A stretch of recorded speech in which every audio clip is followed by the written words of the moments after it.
자, 1강 같은 경우는 뒤에 이제 그 해설지에다 넣어놓긴 했지만 2020년 3월 모의고사입니다. 2학년 모의고사고 사실 3월 거 치고는 등급이 그렇게 잘 나오진 않았어요. 그러니까 1등급 자체가 원점수 기준으로 한 90점 정도까지가 1등급이고 그러면 2점짜리 5개 틀려도 1등급이 나온다는 얘기잖아요. 기본적으로. 물론 그건 2점, 3점 이렇게 되는 건 알겠지만 그 다음 2등급 자체가 지금 84점까지 그 다음 3등급 정도까지만 보면 3등급 자체가 75점까지 요 정도까지 나왔던 시험이에요. 그러니까 보면 1, 3등급은 거의 15점 이상 차이 나죠. 점 차이가 좀 커요. 그러니까 근데 뒤로 갈수록 국어도 등반 성적 자체가 수학점 좀 많이 벌어지고 있는 게 좀 특징이긴 해요. 그리고 얘 같은 경우는 되게 특징적으로 보이는 게 주되게 거의 오답률 높은 문제가 귀에 넘기면 38번부터 42번 사이 오답률이 되게 높아요. 다. 전체 오답률의 1순위가 39번이고 그 다음에 36번 자체에 한 문제가 있지만 이 문제가 이제 오답률이 두 번째 정도 높고요. 그 다음에 38번, 40번 정도가 오답순위 5순위 안에 들어갈 정도로 실제로 38부터 42번 사이 오답률이 되게 높아요. 그 얘기는 뭐냐면 두 가지를 보여요. 일단 지금이 조금 길긴 하고 또 하나 39번도 그렇고 40번도 그렇고 보기가 좀 두 개가 갈려있죠. 일단 애들이 이거를 맨 마지막으로 내비뒀다가 그냥 거의 다 찍은 겁니다. 시간이 부족으로.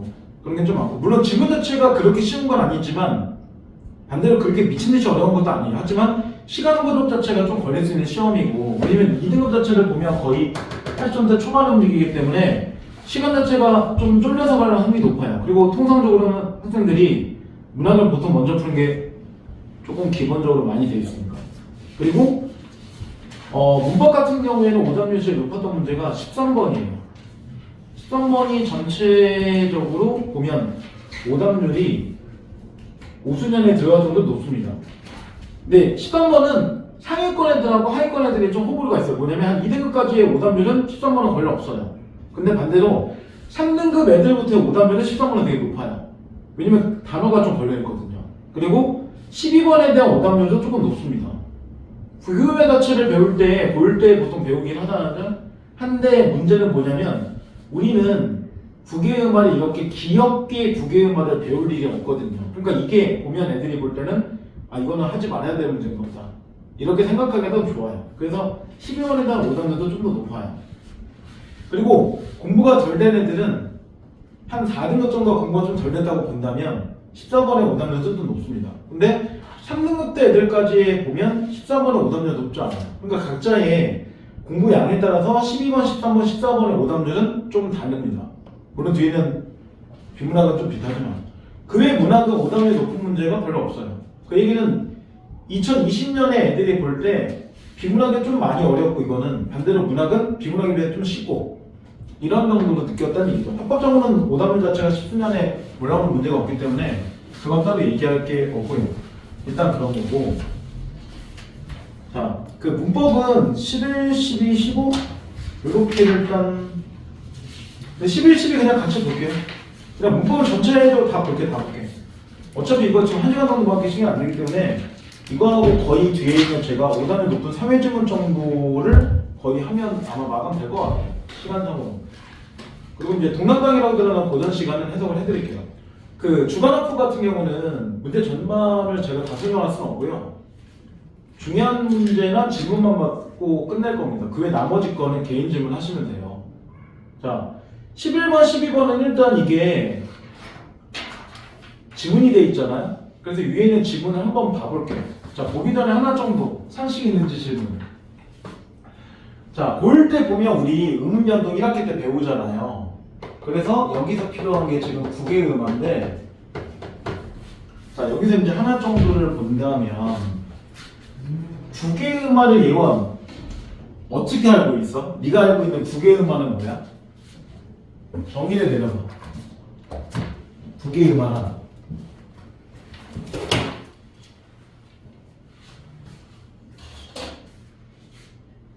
보통 9개 음화를 배우면 이렇게 배우죠. 현대국어에서는 디귿이나 티읕이 이모음을 만날 때 지읒이나 치읒으로 발음이 변하는 거. 이건 우리가 9개 음화로 배워요. 근데 이거는 중학교 때 배우는 얘기거든요, 사실. 그래서 보통 보면 이렇게 되는 거를 이렇게 발음한다거나 또는 이렇게 된 거를 이렇게 한다거나 그러니까 발음만 이렇게 바꾸는 거죠. 그게 국외음화의 기본적 정의예요. 그러니까 이거는 이 문제 뭐냐면 최소한의 얘네들이 그 정도는 알고 있겠지 이러고 내 문제긴 합니다. 자 여기서 이제 하나 보면 갑자기 이제 이거 중세국어 문제니까 하나 물어보면 중세국어 자체는 우리는 기본적으로 15세기가 기본으로 한단 말이에요. 그죠? 자 15세기의 중세국어는 도윤 학생 표음주의가 원칙일까요? 표의주의가 원칙일까요? 라고 물어보면 답할 수 있나요? 자 이건 표음주의, 표의주의 구분할 수 있나요? 있다 없다만 얘기하면 돼.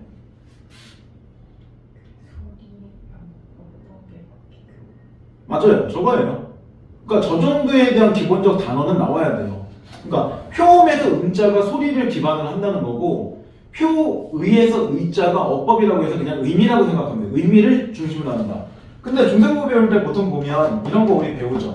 사람이 이런 거 보면 미음 자체가 넘어간 거니까 이어졌기 이런 거 배우잖아요. 그러니까 얘네들은 이렇게 쓰고 실제 발음도 사람이라고 발음해요. 그러니까 중세국어는 표의가 아니라 표음 말 그대로 소리를 기반으로 해서 기본적인 표기를 한다.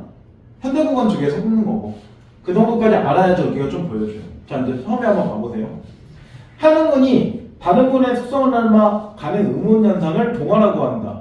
이거는 고일 때도 배우긴 하죠. 왜냐면 음운동화라고 해서 자음동화에서 그 비음화, 유음화, 부계음화 이걸 배우게 돼 있으니까. 이때 동화를 일으키는 음운을 동화음이라고 하고 닮아가는 것을 피동화음이라고 얘기한다. 동화 현상의 하나인 구계음화는 경구계가 아닌 위치에서 발음되는 자음이 단모음 이나 반모음 이 앞에서 경구계의 음으로 바뀌는 음운 현상으로 방금 전 칠판에 얘기했죠. 피동화인 자음이 동화음 이나 반모음이가 경구계 부분에서 발음되는 속성을 닮아가는 것이다. 쉽게 가면 디귿이나 티귿 자체가 이거에 영향을 받아서 이렇게 바꿔주는 거니까 여기 있는 설명대로 보면 뭐가 되는 거야? 동화를 일으키는 음은 동화음, 즉 디귿이나 티귿 자체가 동화음이고 이가 피동화음이라는 거죠. 그러면 이 화라는 말 자체가 도윤 혹시 무슨 뜻일까? 화 변한다는 뜻이죠. 읽는다고 국어가 되는 게 아니에요. 풀을 수 있어야죠. 단어 뜻을. 화라고 읽는 건 초등학교 1학년도 읽을 거 아니에요. 근데 고등학교 2학년하고 초등학교 1학년하고 이 화가 뜻이 뭐야? 둘 다 몰라고 가면 진수리랑 똑같은 거죠.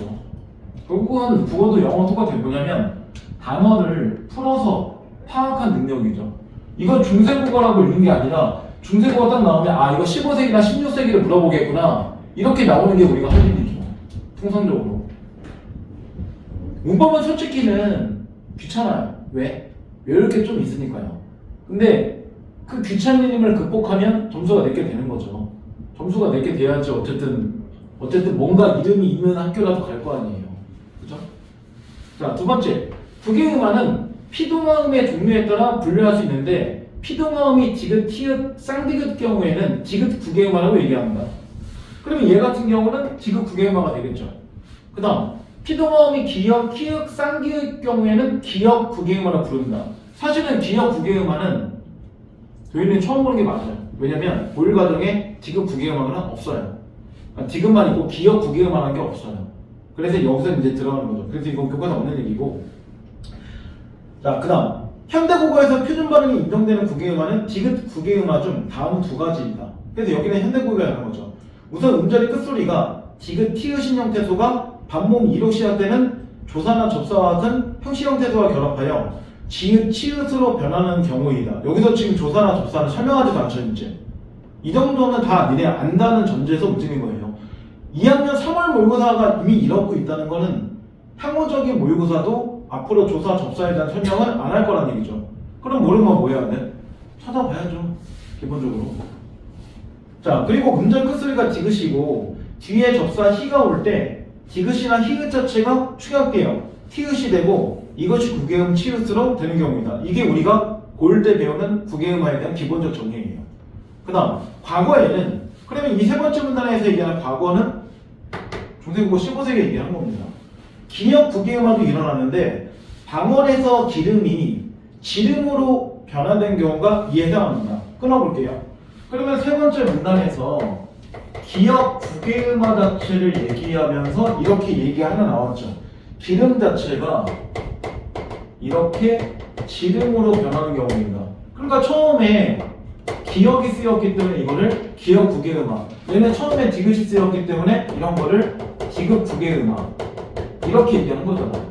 그러니까 디귿 부계음화나 기억 부계음화는 맨 처음에 디귿이 단어로 바뀔 때, 얘는 기억이 단어로 바뀔 때 안 바뀐 걸 기준으로 이름을 그렇게 만들었다는 얘기죠. 자, 그 다음 이런 사례에서 알 수 있듯이 과거에는 부계음화가 형태소 내부에서도 일어났음을 알 수 있으며 이는 근대국어 시기에 활발하게 일어났다. 근대국어 시기는 뭐 17세기부터 19세기인데 거의 시험에 나올 일이 없고. 자, 여기서 이제 질문. 도현 혹시 형태소 종류 4개 다 얘기할 수 있나요? 오늘 망청 털리고 가서, 그죠? 그러니까 단어 공부 안 하면 국어는 성적이 나올 수가 없어요. 왜냐면 얘기했죠, 제가. 말을 잘하는 것과 국어 시험을 잘 보는 거는 완전 다른 능력이라고. 말은 내가 알고 있는 범위 안에서만 그냥 얘기하면 돼요. 근데 시험은 내가 아는 단어만 가지고 안 나오잖아요, 결국은. 그러니까 시험에서 쓰는 단어는 따로 공부해야 돼요. 형태소는 언제 배우냐면 중학교 2학년 때 보통 배우게 돼 있어요. 그래서 실제로는 고등학교 수준에서 형태소에 대한 얘기가 아예 안 나오는 거는 니네를 무시하는 게 아니라 중학교 교과서에서 배웠기 때문에 고등학교 교과서에서 굳이 언급하지 않는 겁니다. 그거 똑같아요. 고등학교 2학년 수학 문제집이나 교과서에 곱셈 공식이 나올까요? 안 나와요. 그런 거는 일자방정지 이런 거 안 나와요. 왜? 그건 이미 중학교 때 끝나거나 고1 과정에서 끝난 거니까. 그러니까 그거도 마찬가지. 이런 거 나온다고 해서 계속 단어 설명하지 않는다는 거죠. 그러면 학년이 올라갈수록 뭐야? 단어 설명은 점점 줄어들어요. 왜? 이미 학년이 올라가면서 그 정도는 공부했을 거라 생각하는 거니까. 그러면 평가원이나 수능은 반드시 뭘 생각하냐면 어떤 과목이든 얘네들이 최근 5개년도 정도, 적어도 3개년도의 모의고사를 다 풀고 이 시험을 보겠지 라는 판단으로 문제를 출제하는 겁니다. 실제로 니네 수학, 뭐 지금 여기서 영어를 들으니까 수학 능력평가잖아요. 그죠? 능력시험이잖아, 기본적으로. 수능이라는 시험 자체가 이 뜻이 뭐야 도대체? 라고 혹시 들어본 적 있나요? 도현 혹시 들어본 적 있나요? 이 수능 시험 자체의 뜻이 뭔지를 들어본 적 있냐는 얘기죠. 뭐죠 이거? 여기서 얘기하는 이 수학은 뭐죠 그러면?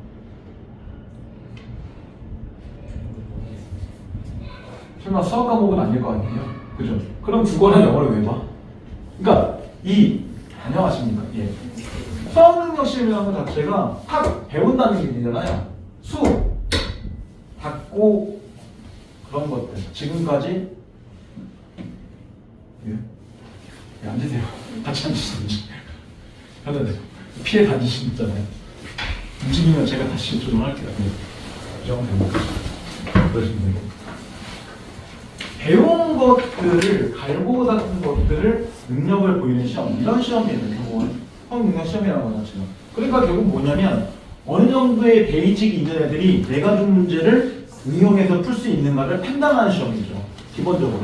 그러면 고3 때까지 모의고사를 기본적으로 어쨌든 봤다는 전제에서 시험을 낼 거니까 기본 모의고사에서 설명이 들어가는 것들은 실제 수능에서는 빠진다는 얘기죠.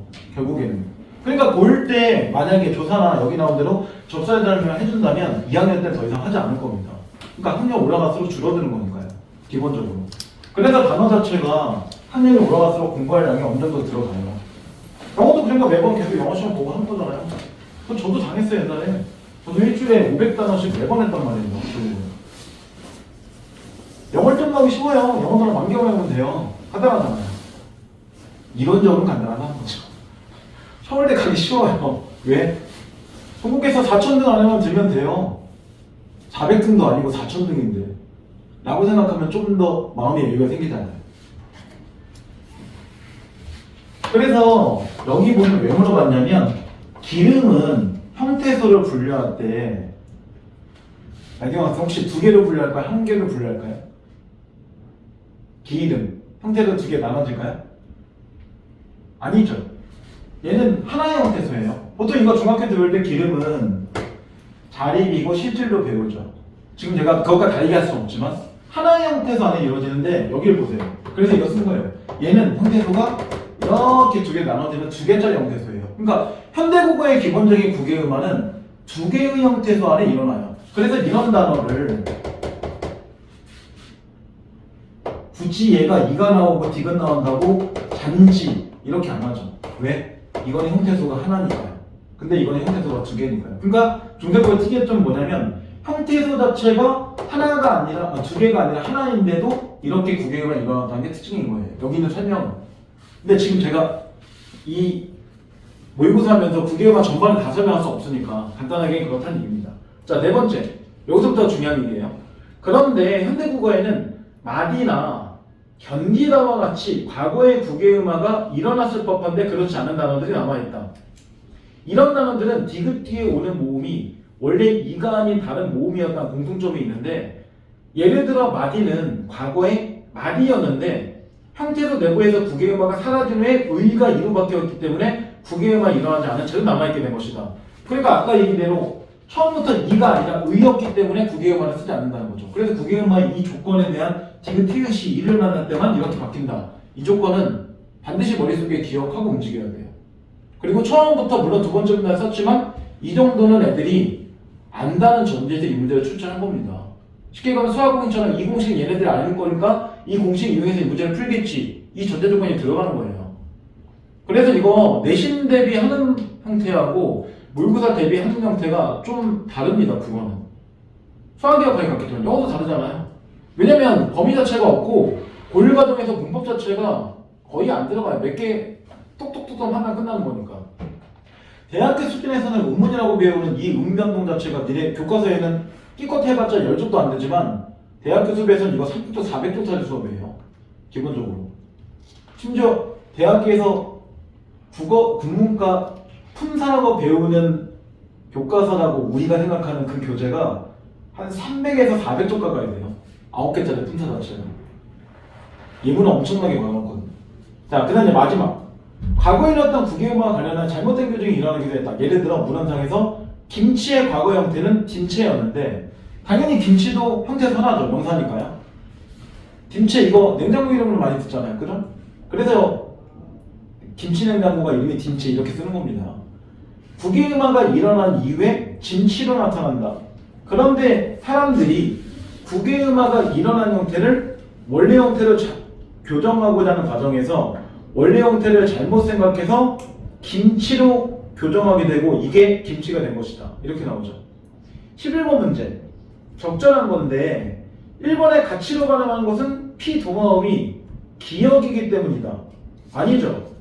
피동화음은 여기서 이거니까 디귿이죠. 안 맞아요. 1번은 그래서. 이건 디귿 국외음화잖아요. 그 다음 많지만을 발음하는 것은 동화음이 반모음 이이기 때문이다. 근데 반모음 이가 많지만은 없어요. 자, 이건 반모음 이는 어디 나타날까요? 이중모음 안에서만 나타나죠. 근데 많지만에는 이중모음이 없거든요. 자, 나경 혹시 단모음과 이중모음 정도는 구분할 수 있나요? 그 정도는 할 수 있죠. 표현할 수 있나요? 문법을 아예 안 한 것 같은데 공부를. 그죠? 그러니까 단모음은 입술 모양이 변하지 않는 거잖아요. 근데 이중모음은 변한다는 거죠. 간단하게 보면. 물론 진짜 변하진 않아요. 얘가 이중모음인데 이건 실제로 우리가 발음할 때 변하나요? 아니죠. 그냥 야라고 하죠. 하지만 이거 자체가 이렇게 들어가기 때문에 변한다는 게 쓰는 것 뿐이죠. 정의로만. 일단. 근데 반모음이는 어쨌든 이중모음 안에는 움직이지만 많지만 안에는 이중모음이 없기 때문에 말이 안 돼요. 그리고 이건 딱 봐도 축약이죠. 그 다음 세 번째. 마디로 발음하지 않는 이유는 국외음화를 일으키는 동화음이 없기 때문이다. 근데 발음은 이거 마지로 발음할 거잖아요. 그러면 얘하고 똑같죠. 그러면 국외음화를 일으키는 동화음이 이가 있죠. 그래서 3번도 정답이 안 되는 거예요. 그래서 마디 같은 경우도 이거 그대로 가기 때문에 발음 자체가 실제로 이렇게 되는 겁니다. 그러면 디귿 자체가 이거에 영향을 받아서 이렇게 바뀐 거니까 동어음 2가 존재하죠. 3번에는. 답이 안 돼요. 그래서. 네 번째. 겉과 의로. 겉으로 발음하지 않는 이유는 두 개의 형태소가 결합하는 경우가 아니기 때문이다. 근데 겉과 의로는 형태소가 이미 두 개예요. 얘는 연음한 거죠. 뒤의 형태가 조사왔기 때문에 티읕을 그대로 올리는 중세국어라면 이어졌게 하는 형태입니다. 안 맞아요. 마지막. 끝인다로 발음하지 않는 이유는 뒤에 결합하는 형태소가 형식 형태소가 아니기 때문이다. 맞아요. 왜? 끝 자체와 인사는 이렇게 결합되는 건데 얘도 실질 형태소고 얘도 실질 형태소니까요. 그러니까 얘는 여기 나온 대로 형식 형태소가 아니다 이런 거라서 이게 지금 국외음말이 얘기하지만 형태소 자체를 모르면 문제를 맞출 수가 없잖아요. 이미 결국에는. 그러니까 음연동 문제 들어갈 때 형태소나 이런 것도 다양하게 같이 들어간다는 얘기죠. 자, 그 다음 이제 12번. A만 보고 풀지는 못합니다. 그래서 전체를 읽은 것도 있고 1번에 볼 때 진체로 변하는 과정이 일어나는 국외음화는 디귿 국외음이다. 왜? 디귿 자체가 지금 치읓으로 변하는 거니까요. 지읒으로 변했죠. 그러니까 디귿 국외음화가 맞죠. 그 다음 두 번째. 진체로 변하는 과정에서 일어나는 국외음화는 형태도 내부에서 나왔다. 그렇죠? 김치는 형태도 자체가 하나니까요. 두 개는 안 나눠줍니다. 왜냐면 이건 명사니까 실질 형태소고 자립 형태소니까요. 세 번째. 김치의 치에서 국외음화가 일어나지 않는 이유는 치의 모음이 본래 의 형태여 아래하고 이었기 때문이다. 근데 생각해보세요. 아까 현대국어 나올 때 그냥 이렇게 나온 거잖아요. 근데 이 글자를 생각해보세요. 김치 이미 뭐가 나왔어요? 치읓이 나왔죠. 치읓이 나왔으면 이건 굳이 국외음을 할 필요가 없잖아요. 국외음화가 아닌 거를 국외음으로 바꾸는 건데 얘는 이미 국외음이 나왔으니까 그럴 필요가 없죠. 그러니까 여기서 국외음이라는 것 자체가 지읒과 치읓이라는 걸 이미 알고 있어야 되고 화라는 말은 국외음이 아닌 것들을 국외음으로 바꿔준다. 이 정의가 나와줘야 돼요. 그럼 정답이 3번밖에 나올 게 없죠. 얘는 원래부터 국외음이 있기 때문에 굳이 국외음을 하지 않는 것이다. 이렇게 설명이 나와줘야죠. 추론해버리면. 그 다음 네 번째. 진체가 김체로 변하는 과정에서 사람들이 기역 국외음화가 일어나는 형태를 생각했다. 이게 아까 A 부분에 나왔죠. 정확하게. 네 번째 줄부터. 그 다음 마지막. 김치의 본래 형태가 김치였고 형태도 내부에서 디귿 국외음화가 사람 중에 의가 이로 변했다면 당연히 일어나지 않았을 것이다. 이게 A에 있는 게 아니라 A 바로 위에 문단에 있죠. 마디 얘기 나올 때 의가 이로 바뀔 때 국외음화 일어나지 않는다 라고 마지막 두 줄 얘기했잖아요. 그거하고 12번에 5번에 문장이 완전 똑같죠. 그러니까 이게 3정해진 이유가 있어요. 왜? A만 갖고 푸는 게 아니거든요. A는 한정인 거고 A 위에서도 확인할 게 존재합니다. 물론 3번에서 멈췄으면 5번 안 봐도 되겠지만. 그 다음 이제 13번. 13번은 지금 두 개 나오잖아요. 1하고 2가 나오는데 얘는 지금 엄이라고 나오죠. 얘는 접사라고 나오고 그리고 중요한 말 하나 나오지. 여기서 얘는 명사 구실을 하게 만든다 라고 나왔어요. 근데 그 밑에 있는 거는 명사 자체를 뭐한다 만드는 접니다가 나왔죠. 자 이건 그러면 1은 품사 바뀌었다 안 바뀌었다? 안 바뀌었어요. 맞아요. 이거는 명사 구실하는 거니까 품사 자체를 변경한 게 아니에요. 근데 이게 공부가 돼 있어요. 어미는 원래 품사 못 바꿉니다. 근데 여기는 명사를 만드는 접미사라고 했으니까 당연히 품사 자체가 변경된 겁니다. 명사가 아닌 게 명사다. 이런 식으로. 그러니까 음일과 이의 차이는 품사를 바꿀 수 없는 것과 있는 것, 그 다음 어미어하고 접사의 차이가 되는 거예요. 그러면 여기서 쉬운 질문 하나. 나경님, 어미가 나오는 품사 뭐가 있을까요? 종류 두 가지. 아니면 어미 앞에 반드시 뭐가 나와야 돼? 어간이 나와야 되죠. 자, 두윤학생 어간어미 들어는 봤죠? 어간어미 나올 수 있는 품사 뭘까요?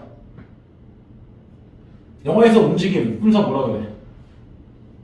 영어에서 움직임, run, eat 이런 거 품사 뭐라 그래? 동사. 동사예요. 또 하나, beautiful 이런 거 뭐라고 하죠? 형용사. 이 두 개예요. 국어서. 어간음이 나오면 무조건 이거 얘기한 거예요. 그러니까 이건 명사무시한다고 나오니까 음이 붙으면 동사의 형사라는 얘기예요. 근데 이가 붙으면 명사라는 얘기죠. 이런 겁니다. 기본적으로. 이런 문제가 나오지라고 하지 말고 공부해야 돼요. 그러면 1번을 볼 때 1은 선 어마어미와 결합할 수 있군. 잠깐만 볼게요 그냥. 그 다음 3번 선지 관용어의 수식을 받을 수 있군. 그 다음 4번 선지 격투서가 올 수 있군. 5번 명사절을 만들 수 없군. 그럼 이 문제 풀기 위해서는 1번의 선어마어미의 뜻, 그 다음 3번의 관용어의 뜻, 4번의 격투서의 뜻, 5번의 명사절의 뜻, 이걸 모르면 문제를 맞출 수 없다는 얘기예요. 그래서 이 문제가 전체 문법 오답률이 가장 높은 이유가 있어요. 이거 딱 봐도 단어들 모르면 못 푸니까 이게 소설하는 도대체 뭐야? 패스! 이렇게 딱 좋은 거죠 문제가. 그런 문제입니다. 근데 지금 어디를 보냐면 첫 번째 예문에 보면 이게 나왔죠. 미더슨. 미더슨 같은 경우는 원래 기본형이 믿다잖아요. 그럼 얘가 어간이고 얘가 어미입니다. 그럼 여기도 똑같이 형태에서 분류할 때 이렇게 나눠지겠죠. 그럼 똑같이 얘가 어간이고 어미잖아요. 맨 마지막에 오는 형태를 어미라고 할 거니까. 다른 말로 하면 어마어미라고 하겠죠. 그럼 얘가 뭐야? 어미 바로 앞에 오는 어미를 선어마어미라고 얘기합니다. 이렇게 나와요. 기본적으로. 예문에 있어요 이미. 물론 얘도 이름이 어미고 얘도 어미인데 어미가 이렇게 두 개일 때 분류하면 맨 마지막에 오는 어미를 어마어미. 어마어미 앞에 오는 걸 무조건 선어마어미라고 하죠. 그러니까 이 문제는 최소한 이것들을 아는 존재에서 문제를 물어본 겁니다. 예문에 나오긴 해요. 두 번째, 의미는 본래의 품사 유지하는 것. 그렇죠. 이거 품사를 변경하지 못한다는 거. 믿음은 그냥 동사죠. 기본적으로. 그 다음 세 번째, 이가 붙은 말은 관용어의 수식을 받을 수 있다. 자, 그래서 예문 나올 때 세 번째 예문에 이게 나왔죠. 나의 믿음. 그러면 이 믿음 자체를 꾸미는 게 이렇게 되는 거니까 얘가 관용어죠. 관용어는 보통 뭘 꾸민다? 명사를 꾸민다. 이렇게 되는 거니까요. 이건 근데 영어에서는 안 나오죠. 영어는 이렇게 잘 안 나오니까요. 그 다음 네 번째.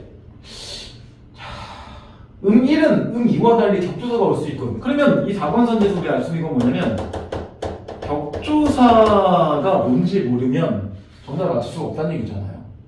그죠?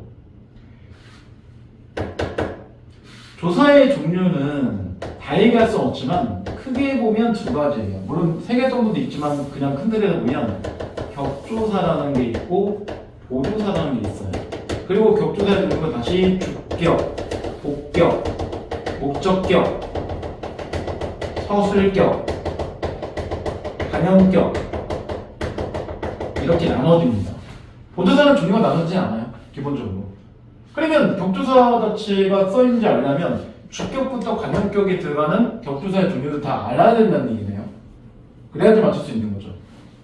근데 지금 여기서 한번 동그라미 쳐보세요. 이 문제가 변해보니까 예문에서 첫 번째 예문 이 동그라미 이게 주격이에요. 격이라는 얘기죠.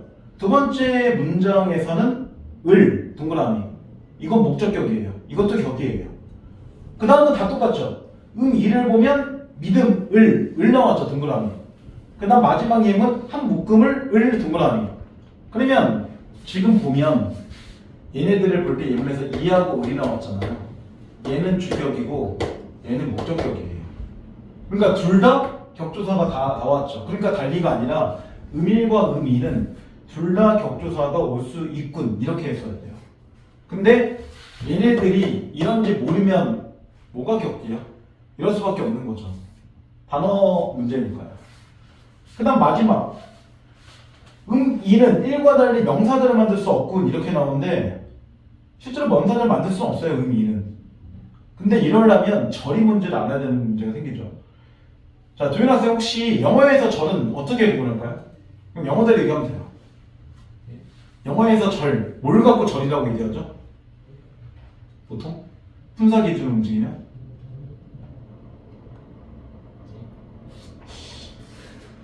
한국어로 써도 배워가네 지금. 이건 혹시 영어에서 절 어떻게 구분해요? 주어 동사로 구분하죠. 통상적으로 주동이 될 수 있는 게 영어에서 절이잖아요. 근데 국어에서 절은 주동이 아니에요. 국어에서 명사절의 형태에서 그 절은 주어, 동사형사를 이룰 수 있는 거. 말 그대로 주어 서술어를 만들 수 있는 걸 얘기한 거죠.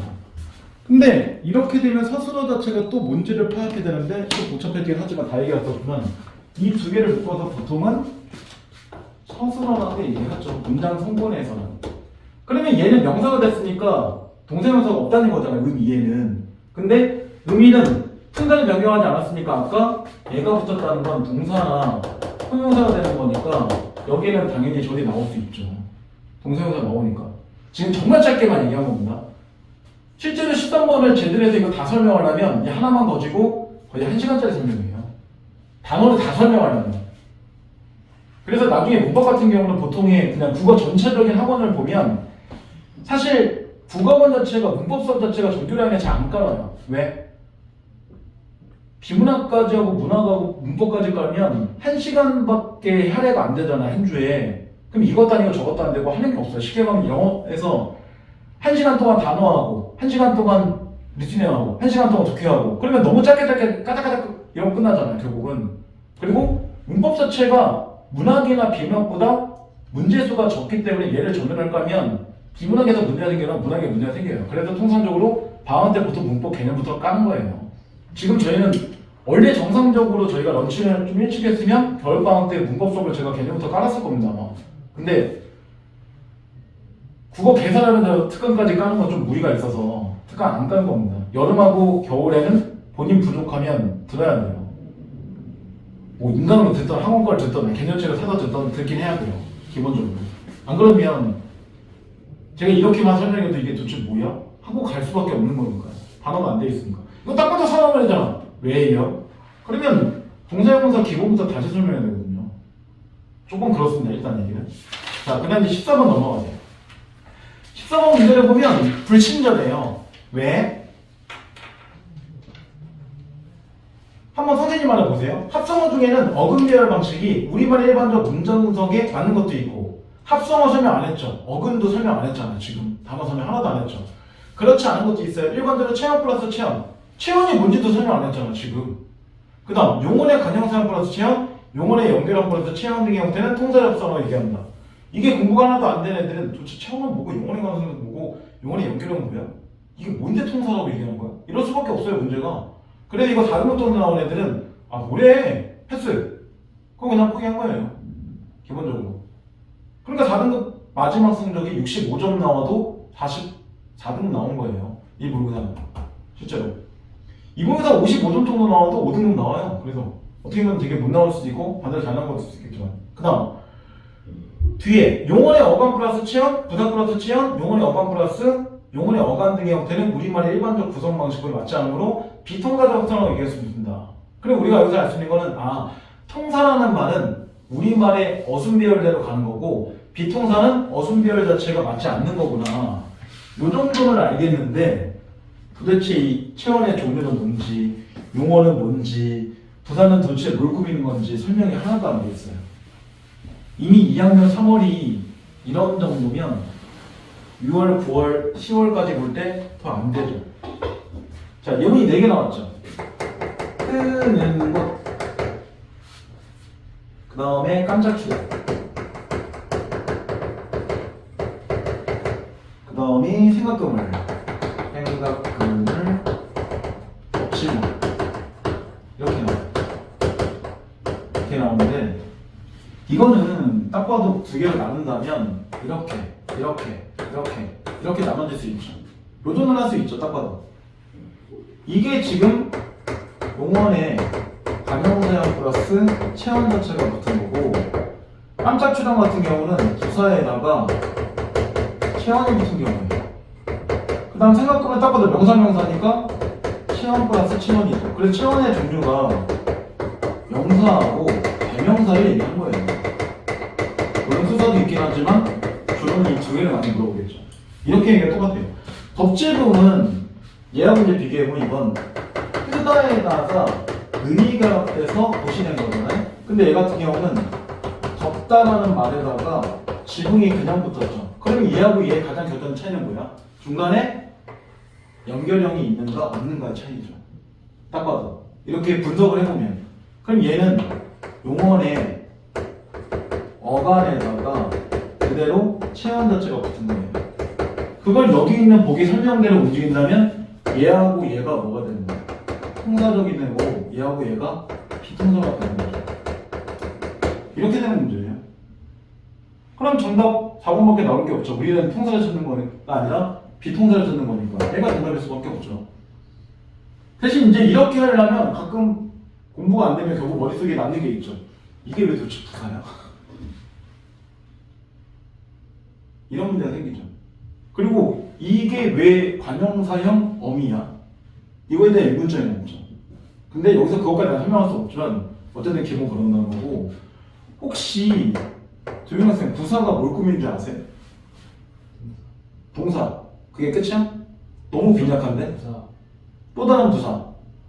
또 문장 전체. 형용사. 상황에 따라 명사. 이것까지가 나와야 돼요, 국어는. 그러니까 영어 기반에서 국어가 문법이 조금 더 복잡해요. 가끔 애들이 그래요. 왜 영어보다 쓸데없이 복잡해요? 그리고 왜 영어하고 달라요? 그건 나라마다 문법 체계가 다르니 그렇죠. 우리가 영어 문법에 맞춰서 문법을 만든 건 아니잖아요, 기본적으로. 이름이 겹치는 것도 있지만 안 겹치는 것도 있고, 영어는 품사 자체가 8개란 말이에요. 국어는 9개죠. 하나가 더 많으면 하나의 문장을 나누는 게 더 세고자 나눠지겠죠. 그러니까 실제로는 문법 자체가 국어가 체계적으로 본다면 좀 더 복잡한 게 맞아요. 근데 우리는 여기서 태어났기 때문에 문법을 다 지키면서 얘기하는 건 아니잖아요. 말할 때 머릿속에서 우리가 문법 생각하고 그렇게 말하는 건 아니잖아요. 그런 차이가 좀 있습니다. 자, 그 다음 15번 15번 같은 경우는 지금 이거 고일 때 배운 문제죠. 사동피동 얘기니까요. 사동문은 주어가 다른 대상을 동작하게 하거나 특정 상태에 이르도록 하는 문장을 가린다. 그래서 동사, 그러니까 사동문은 보통 주어가 남을 시킨다 이렇게 배우잖아요. 파생적 사동문은 주동문의 서술어 쓰인 용언의 어간을 어근사나 사동점미사가 붙어 이루어진 문장이며, 통사적 사동문은 주동문의 서술어 쓰인 용언의 어간에 개하다가 붙어서 이루어진 문장이다. 그러면 개가 붙는 건 통사고 개가 붙지 않은 거는 파생적 사동문이라는 얘기잖아요. 여기 있는 설명대로 움직인다면 개하다가 붙은 거는 통사적 사동문, 그 다음 개하다가 붙지 않은 거는 뭐한다? 파생적 사동문. 일단 이렇게만 나와요. 하지만 공부관의 1, 2등급은 파생적 사동문은 접사가 붙어서 움직인 거잖아요. 그 접사 다 외우고 있다는 거죠. 그리고 니네도 다 외웠었어요. 교인도 외웠었을 거예요. 1학기 중간고사에 이게 보통 시험에 나오니까. 아니면 그 기말고사에 나오거나. 제가 알기로는 수익은 아마 1학기 기말고사에 나왔을 거고, 현재가 맞다면.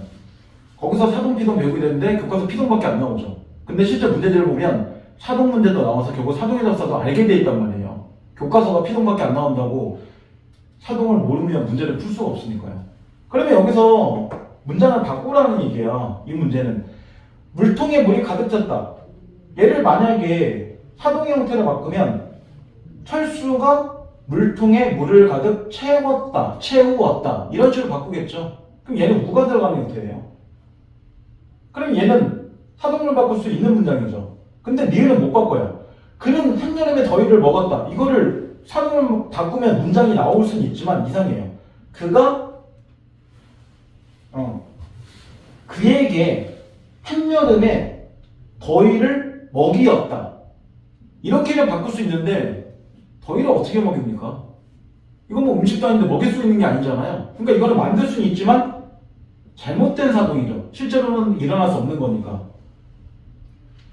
그래서 얘가 A에 들어갈 수밖에 없습니다. 그 다음 디귿. 아이가 방바닥에 흩어진 굿을 모았다. 사동을 바꾸면 아빠가 아이에게 방바닥에 흩어진 굿을 모으게 했다. 이렇게밖에 못 바꿔요. 그러니까 얘가 개하다가 들어가는 거죠. 그럼 정답이 2번으로 나와요. 그래서 우리가 보통 파생적 사동 자체를 때 이, 기, 구, 추, 시키다, 개하다 이렇게 보통은 볼 때 배우게 돼 있고, 여기까지가 사동의 접사. 이거는 접사가 아닌 걸로 이렇게 배우긴 합니다. 결국은 문제는 뭐냐면 원론적으로는 얘네가 여기까지는 다 알고 있는 거겠지. 그리고 주동문 주면 사동문으로 애들이 바꿀 수 있겠지. 이 정도까지의 문장은 이러고 되는 겁니다. 이 문제가 치달하지 않는 이유는 사동 형태로 이 주동분 세 개를 우리가 바꿀 수 있어야 돼요. 제가 지금 시간 때문에 말로만 얘기했지만 어차피 해설지에 써있으니까 기본적으로 바꿀 수 있는지 없는지를 판단해야 되는 문제가 생겨요. 그러니까 이것도 보이는 대로 하는 게 아니라 문장을 바꿀 수 있는 애들이죠. 자, 그 다음에 뒤에 있는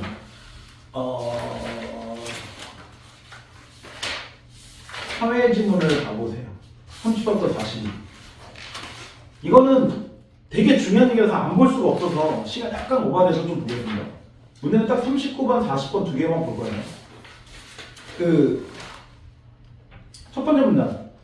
조금 빨리 볼게요. 5문단까지만. 시장은 수요와 공급이 일치하지 않는 불균형이 발생할 경우에 가격 변화에 의해 균형을 회복한다. 예를 들어 시장에서 초과 공급이 발생하면 가격은 내려가고 그러면 수요량이 늘어나고 공급량이 줄면서 균형이 회복된다. 이게 일반적인 시장의 상황이에요.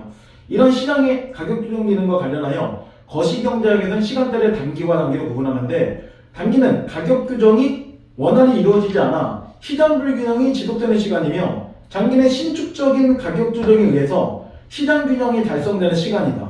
그런데 단기의 지속 시간, 즉 시장 불균형이 발생한 이후에 다시 균형을 회복하는 데 걸린 시간에 대해서 다른 입장들이 존재했다. 그럼 이 친구 전체는 단기와 장기의 시장 균형에 관한 얘기를 하고 있는 거죠.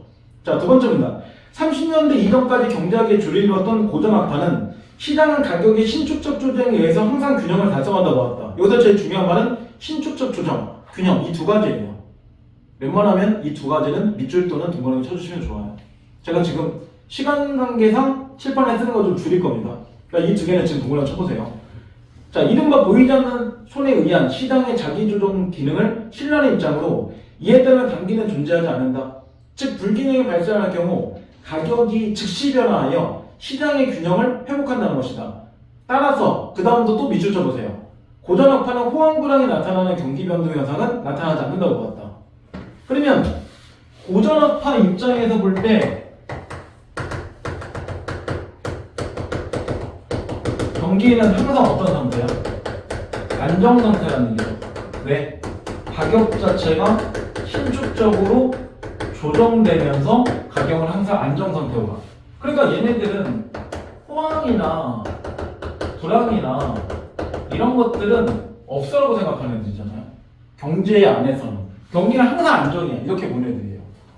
그럼 얘네 입장으로 본다면 우리가 지금 불황기를 겪는다는 건 말이 안 되는 얘기죠. 자, 그 다음 이제 세 번째 문단. 케인즈는 굉장히 중요한 사람입니다. 고3 때까지 케인즈하고 고전학파를 앞으로 한 번 이상은 무조건 만나게 돼 있어요. 국어에서요. 당연히 경제별을 많이 배우는 사람이고요. 자, 고전학파의 주장과 달리 그 다음 밑줄 치세요. 장기에는 가격이 신축적이지만 단기에는 경직적이라 생각했다. 혹시 신축과 경직의 뜻을 모르는 분 있나요? 오케이, 이거 안다고 생각하고 갈게요. 보면 그는 오랜 경기 침체와 대규모의 실효에 발생했던 30년대 대공황의 원인이 이런 시장의 가격 경직성이 있다고 주장했다. 여기서 가격 경직성 다시 밑줄. 되게 중요한 말이죠. 그러니까 결국은 신축이란 말이 들어가면 불황이란 건 없다고 보는 건데 분명히 여기서 경직이 들어갈 때는 불황이 생기는 거잖아요. 이게 이제 포인트죠. 자, 가격 경직성이 심할수록 소비 투자 등의 총수요가 변동할 때 극심한 경기 변동 현상이 유발된다고 보았다. 또한 노동시장에서의 가격인 임금이 경직될 경우에 기업의 노동 수요 감소가 임금 하락으로 상쇄되는 대신에 대규모의 실업을 불러일으킨다 주장했다. 그러면 세 번째 문단에서 진짜 핵심 뭐냐면 케인즈 같은 경우는 분명히 가격 같은 경우가 또는 임금 같은 경우가 경직된다면 분명히 이거는 불황 자체가 올 것이다 이렇게 본 거잖아요. 반대로 이 사람도 신축이 있을 때는 불황이 아니라고 본 거죠. 그럼 이 사람은 불황에 대한 거를 한 번 정도 얘기한 거예요. 이런 상태가 올 수 있어. 항상 신축적이지 않을 때가 있다니까. 이러니까 저는 딱 봐도 뭐 하는 거야? 대립하는 사람들이죠. 그 다음 네 번째. 이런 케인즈 주장은 케인즈 학파에 의해서 발전된다. 그러면 네 번째 문단에서 얘기하는 이 케인즈 학파는 딱 봐도 케인즈 학파니까 이 사람 입장과 동일할 수밖에 없죠. 세 번째 문단이 있네. 그죠? 그래서 이 사람들도 이런 얘기 나오죠. 케인즈 학파는 경기 변동을 시장 균형으로부터 이탈과 회복, 즉 불균형 상태와 균형 상태가 반복된 현상을 보고 총수요 변동이 유발한 불균형 상태가 가격 경직성을 말미암아 오래 지속될 수 있다고 보았다. 자, 여기도 네 번째 줄 밑줄. 불균형 상태, 가격 경직성. 이 두 개. 그러니까 가격 경직이 되니까 역시 또 불균형이 오는 거잖아요. 균형의 반대가 불균형이니까 나쁜 얘기죠. 따라서 이들은 정부가 재정정책이나 통화정책 등의 경기 안정화 정책을 통해서 경제의 총수를 관리하면서 경기 변동을 조절한다고 주장했다. 가격 경제성의 존재를 불구하고 정부의 보이는 손을 통해서 시장의 균형이 회복될 수 있다고 본 것이다. 여기서 정보 동그라미. 그럼 포인트가 나오죠. 얘네들은 정부 자체가 개입해야 된다. 이렇게 보는 거죠. 어떨 때, 가격이 경직적일 때 정부가 개입하면 불황이 해소될 수 있어. 이렇게 보내드리니까요. 그리고 얘를 다른 말로 뭐라 그래? 보이는 손이라고 얘기하죠. 그럼 1분 안에서 얘기하는 보이지 않는 손은 뭐야? 정부가 아닌 거죠. 그러니까 정부의 개입이 없어도 알아서 시장이 조정돼 라는 얘기고 케이크 약화는 웃기고 있네. 정부가 개입해서 해야 되거든. 이런 애들이에요. 그러니까 정부의 개입 유무의 차이점이 생기는 겁니다. 자, 그 다음 다시 질문. 자, 특히 1950년대의 컴퓨터의 발달과 통계의 발전으로 거시기량 모형이 개발되어 경기 예측과 정책 효과 분석에 이용됨에 따라 케인즈 합하는 정책을 통해서 경기 변동을 제거할 수 있을 것을 기대했다. 쉽게 가면 변동이라는 건 뭘 얘기한 건데? 호황과 불황을 얘기한 거잖아요. 호황은 플러스고 불황은 마이너스인데 이런 걸 없앤다는 건 안정으로 여기는 거니까. 그럼 지금까지 볼 때 우리가 느낀 게 있죠. 경제학자들은 호황도 싫어하고 불황도 싫어하고 안정만 좋아하는 거예요. 근데 이상한 거 있지 않나요? 딱 보면 우리. 그러니까 불황은 나쁜 거니까 제거하는 게 맞다고 생각할 수 있는데 호황은 왜 안 좋다고 보지 경제학자들이? 자, 저희 이거는 국어 문제가 아니라 그냥 경제적 상황에서 물어본 거니까 경제학자들은 왜 호황을 안 좋게 보고 안정을 좋아할까요? 혹시 거기에 대해서 배운 게 있냐 물어본 거예요. 왜냐면 호황이 오버가 되면 가열되거든요. 이걸 경계한 거예요. 불황이 오래되면 다른 말로 침체라고 얘기하죠. 그래서 호황과 가열은 같은 단어고 경제에서 불황과 침체는 같은 단어예요. 그러니까 너무 가열되면 오버텍한 거니까 안 좋아진 거잖아. 오버하게 물건을 만드는데 살 사람 없으면 결국 문제가 생길 거니까. 반대인 것도 마찬가지니까 항상 경제 지문에서 경제학자들이 가장 우선순위에 드는 건 무조건 이거예요. 얘네들이 명예 상태를 좋아해요. 이게 항상 기억해야 될 문제 중에 하나예요. 경제 문제 볼 때. 이미 2학년 3월께 이런 거 하고 있잖아요. 이미. 제가 일부러 지금 여기서 만든 게 아니잖아요. 진짜 2020년 3월께 이게 나온 거니까요. 자, 그 다음 보세요. 5번째 문단. 그런데 좀 길긴 하죠. 케인즈 학파는 이런 이외 여러 가지 비판에 직면했다. 특히 70년대 새 고전 학파는 그러면 딱 봐도 5문단에서 얘기하는 새 고전 학파네. 그럼 얘네들은 입장이 누구랑 비슷하겠어? 고전 학파랑 입장이 비슷하겠죠. 딱 봐도. 그러니까 이렇게 서로 대립할 수밖에 없잖아. 이름 자체가 이미. 추론을 그렇게 할 수 있어야 된다는 얘기예요. 아, 그럼 얘네들은 딱 봐도 케인즈를 비판하겠구나. 이게 나와줘야죠, 머릿속에서. 자, 이런 디귿은 케인즈 학파의 거시기량 모형에 오류가 있으면 지적하고 케인즈 학파의 거시기량 모형은 소비와 소득, 금리와 통화량 등 심지어 지금 금리, 통화량 뭐 이런 거 설명 다 하나도 안 하잖아요. 이런 정도 단어 다 알 거라고 생각하고 그냥 내고 있는 거죠. 알 거라는 게 아니라 모르면 공부 미리 하라는 얘기예요. 자, 이런 거시경제 변수들 간에 상관관계를 가져가 방정식을 구성했는데 이런 방정식에서는 과거의 자료를 통해서 통계적 방법으로 추정되었다. 하지만 새로운 정보가 정해지면 밑줄 쳐봐. 지금부터 새로운 정보가 전해지면 경제 주체들은 그냥 우리 같은 사람이에요. 사람들은 기존에 보유하고 있던 정보에 추가된 정보를 반영해서 합리적으로 기대를 형성하고 이에 따라 방향을 바꾼다. 여기까지 밑줄. 그러니까 사람들은 기존의 정보에다가 새로운 정보가 유입되면 이전과 다른 판단을 할 수 있다는 거죠. 그게 얘네들의 입장이에요. 그 다음은 그냥 보세요. 자, 방정식의 계속은 방정식 자체가 바뀌어야 된다.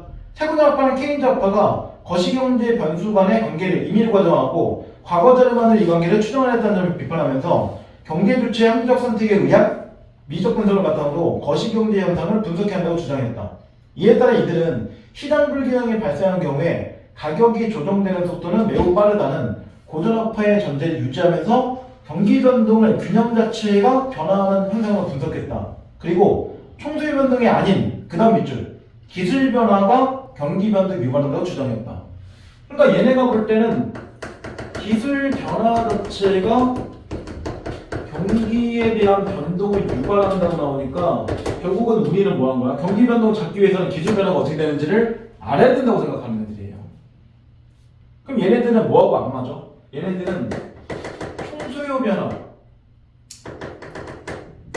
이런 것들은 고려하지 않는 애들이죠. 이게 아닌 이걸 고려했다고 나오니까 이런 말이에요. 여기까지 봐야 39번 정답하고 40번이 나와요. 그러면 38번은 쉽게 나와요. 왜? 1번의 세고정합파, 고정합파는 경기 변동 여부에 대해서 단의 입장을 보였다라고 하는데 고정합파는 정보기에 필요 없어. 근데 세고정합파는 정보기에 필요 있어. 이렇게 얘기했잖아요. 그리고 경기 변동이 고정합파는 없다고 봤잖아. 안정이니까 항상. 하지만 세고정합파는 경기는 변동될 수 있는데 이렇게 보내드리니까 경기 변동이 없다와 있다의 단의 입장이 되는 거죠. 그 다음 39번. 이거는 표가 중요한 게 아니라 그 위에 있는 말이 중요해요. 그림은 총소의 변동에 따른 국민 총소득 변화를 나타낸 모형인데 Y는 장기균형 국민 총소득 수준을 Y에서 균형의 동그라미. 균형이란 말은 안정된 상태예요. 그러니까 Y가 가장 좋은 상태라는 얘기죠. 그 다음 AD 곡선은 총소를 나타낸다. 총소가 증가하면 AD 곡선이 우측으로 감소하면 좌측으로 간다. 그래서 밑에 표를 보면 AD2 증가죠. 반대로 AD1은 감소죠. 뭘 기준으로? AD0를 기준으로. 이렇게 보는 겁니다. 자, 그 다음 예를 들어 총수요가 AD0이고 물가가 P0.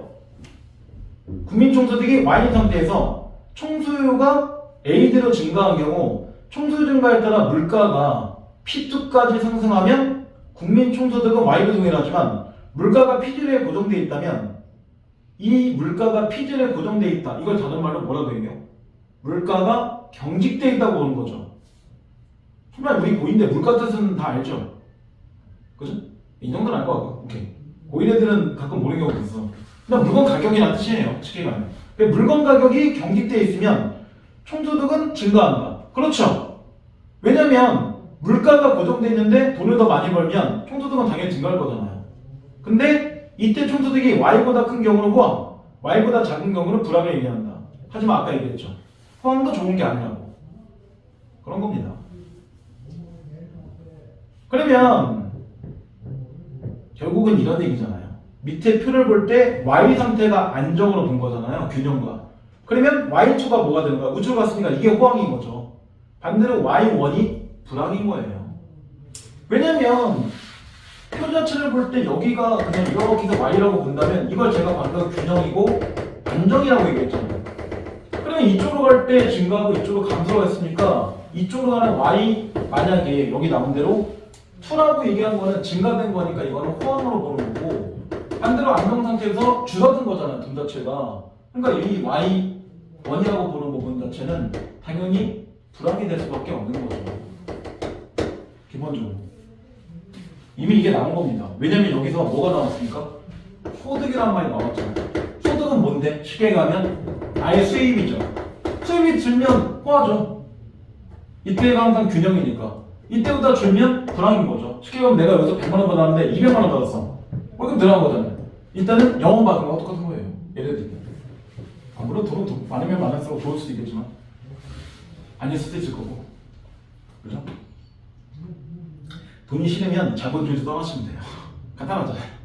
근데 뭐 그게 쉬워? 자본주의가 아닌 나라가 어딨어. 자, 1번. 그러면 기업은 호황이나 불황이 발생하지 않으므로 기업은 누군데? 고정학과잖아요. 얘네는 당연히 호황이나 불황은 발생하지 않는다고 보내드리잖아요. 그러니까 AD 곡선이 이동을 하더라도 국민총소득은 항상 안정된 상태일 것이다. 정확한 얘기죠. 그러니까 이게 그래프만 보는 게 아니라 앞에 있는 지금 좀 봐야 돼요. 그 다음 두 번째, 기업은 시장은 항상 균형 상태에 있다. 여기까지 맞아요. 왜? 균형이란 말과 안정이란 말은 같은 말이라고 했잖아요. 그러니까 얘네들은 항상 경기는 안정된 상태라고 얘기할 애들이니까 균형 상태에 있다는 말은 맞는 말이에요. 근데 뒤에 문제가 있죠. AD 곡선이 이동하더라도 물가가 P0이고 이상하지 않아요? AD 곡선이 이동하면 물가가 P제로가 되면 안 되죠. 기업의 입장에서는. 왜냐면 아까 얘네들은 반드시 가격이라는 게 조정되면서 안정된 상태를 준다라고 얘기했잖아요. 여기서 그냥 가격이 뭔데? 그게 물가잖아요. 그러면 A대 곡선이 일로 가거나 일로 가거나 이동하면 물가도 똑같이 얘네들이 볼 때는 이동을 해줘야 돼요. 그래야지 뭐 할 거니까? 안정이 올 거니까. 그러니까 이거는 말이 안 돼요. A대 곡선이 이동하면 물가도 당연히 변해야 돼요. 그러니까 얘가 경직됐다면 말이 안 되는 얘기죠. 그리고 얘가 경직되면 뒤에 균형 상태가 올 수가 없어요. 네. 아까 두 번째 문단에서 가격 조정이라는 얘기가 완전히 안 어울리는 거니까요. 그래서 정답 2번. 이렇게 나온 거예요. 그러니까 이거는 그래프 자체를 보는 게 아니라 위에 있는 말이 어떤 식으로 움직이고 경직, 변동 이런 말이 좀 중요한 얘기입니다. 쉬운 질문 해볼까요? 나경.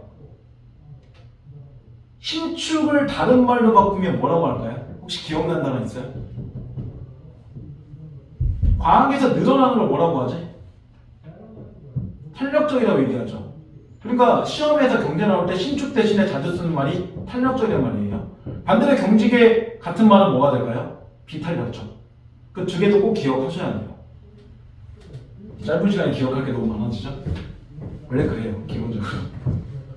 저는 뭐 경제가 좋아서 하겠어요? 그렇잖아요. 저는 그래서 어쩔 수 없이 직업병이 있어서 매 주마다 PD 수첩하고 추동 뉴스편 다 챙겨봐요. 뉴스하고. 어쩔 수 없어요. 그냥 직업병이에요. 자, 그 다음 40번 보세요. 시간 관계상 40번 넘어갈게요. 자, 디귿이 할 수 있는 비판이래. 디귿은 누군데? 세고전압파죠. 세고전압파가 얘를 통해서 비판할 거를 적정한 거예요. 자, 경제학자 갑은 소득과 통화량이 늘어나서 소비가 증가할 거를 가정하고 이에 반영하여 소비 예측 모형을 개발했다. K국의 지난 10년간의 자료와 통계들을 분석해서 모형의 개수를 추정했는데 모형의 분석 결과 갑은 그 다음 밑줄 주세요. 갑은 통화량이 증가한 경우 다음 달의 소비가 증가한다는 결론을 도출하는데 통화량 느린 정책을 K국 정부에 제안했다. 여기까지만. 그러니까 여기서 갑은 중요한 말이 있죠. 통화량이 증가하면 소비는 반드시 증가한다고 생각한 사람이에요. 이 사람은. 이거는 이 사람의 무조건적인 생각이죠.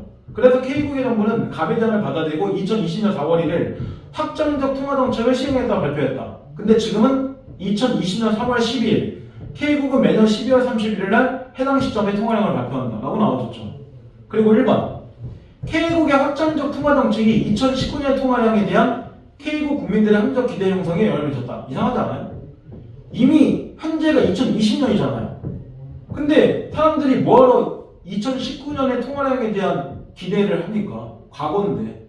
지난거에 대한 기대를 뭐하러 해요? 사람들은 통화정책이나 어떤 정책이 생기면 미래가 좋아지겠지라고 예측하는 거지 우리의 과거가 좋아지겠구나 이건 말이 안 되는 얘기잖아요. 딱 봐도 1번은 썰렁해요. 선지가. 그 다음 2번 K국의 정부가 확정적 통화정책을 발표한 이후에 확정적 통화정책은 새로운 뉴스죠. 새로운 정보고 이후 통화에 대한 K국의 국민들의 예상이 달라짐에 따라 정책 효과 분석도 달라졌는 걸 고려한다. 보세요. 아까 세고전압파 얘네들은 사람들은 분명히 뭐한다?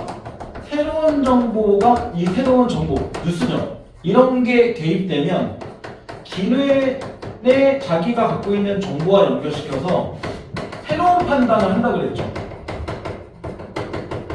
이게 세고전압파가 보고 있는 사람들의 상태예요. 근데 아까 우리 보기에다 밑줄 쳤죠. 갑이라는 사람은 통화량이 증가하면 무조건 소비가 증가한다고 생각하는 사람이잖아요.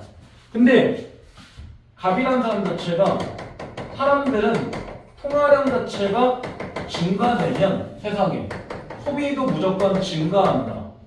이렇게 보는 사람이잖아요. 그러면 얘네 입장에서 이 사람을 비판하는 건 하나밖에 없죠.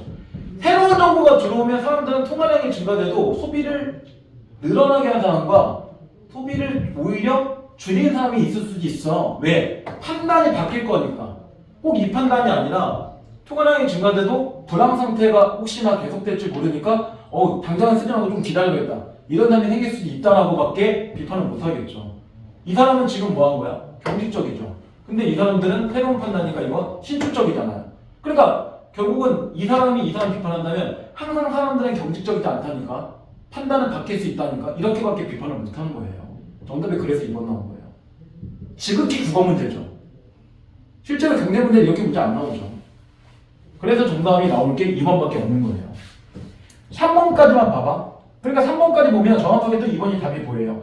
확장적 통화 정책으로 인해서 K국의 통화량이 변화할 경우 사람들이 라는 주어가 지금 빠져 있는 겁니다. 근데 집어넣어야 돼요. 사람들이 2020년의 자료는 배제했다. 배제했다는 건 뭔데? 쓰지 않았다는 얘기잖아요. 이게 말이 안 되죠. 왜? 지그시로 하는 세분화합하는 새로운 정보가 유입되면 기존의 정보를 같이 융합해서 새로운 판단한다고 했잖아요. 그래 2020년 자료를 사람들이 배제하는 건 말이 안 되죠. 2020년 이전 자료도 쓰고 2020년 이후의 자료도 쓰면서 그 두 개를 가지고 소비 변화를 예측하겠죠. 그러니까 3번은 디귿의 입장에서 할 수 있는 얘기가 아니에요. 절대로. 그러면 정확하게 또 답이 2번밖에 나올 게 없는 거죠. 자, 도희는 오늘 안 풀었기 때문에 조금 이게 정리 좀 그럴 거고 다음에 풀어오면 좀 괜찮을 겁니다. 자, 일단 오늘 여기까지만 할게요. 나머지는 정규 시간 끝나고 질문하시거나 개인별로 따로 질문해 주세요. 이렇게 하고 나경이 여기다가 틀린 문제 번호만 나한테 적어요. 채점을 하고 알겠지?